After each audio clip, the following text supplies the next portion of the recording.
Hello दोस्तों, नमस्ते, प्रणाम। मैं हूँ मालती। हमारे यूट्यूब चैनल पर आप सभी लोग को स्वागत है। आप लोग कैसे, उम्मीद करती हूँ अच्छे होंगे। मैं आप लोग एक प्यारा सा कहरौआ नाच गीत सुना रही हूँ। आप लोग को जैसा भी लगे कमेंट बॉक्स में जरूर बताइएगा और हमारे चैनल को सब्सक्राइब जरूर करिएगा। गैले अपन पियवा से हार छोटी नदी, गैले अपने पियवा से हार छोटी नदी, हार छोटी नदी है, हार छोटी नदी, गैले अपने पियवा से हार छोटी नदी, गैले अपने पियवा से हार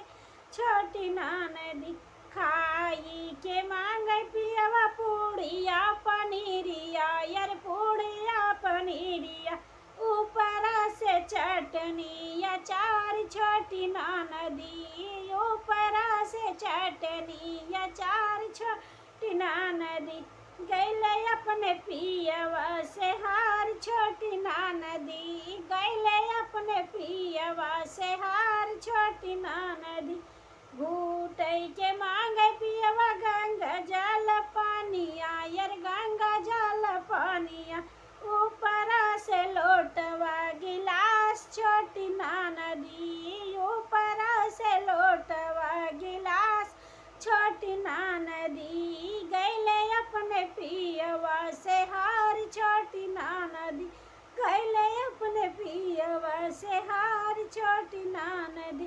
पूछे के मांगे पियवा जोड़ा जोड़ा पानवा, यार जोड़ा जोड़ा पानवा, ऊपर से घूटे का पुकार छोटी नदी, ऊपर से घूटे का पुकार छोटी नदी,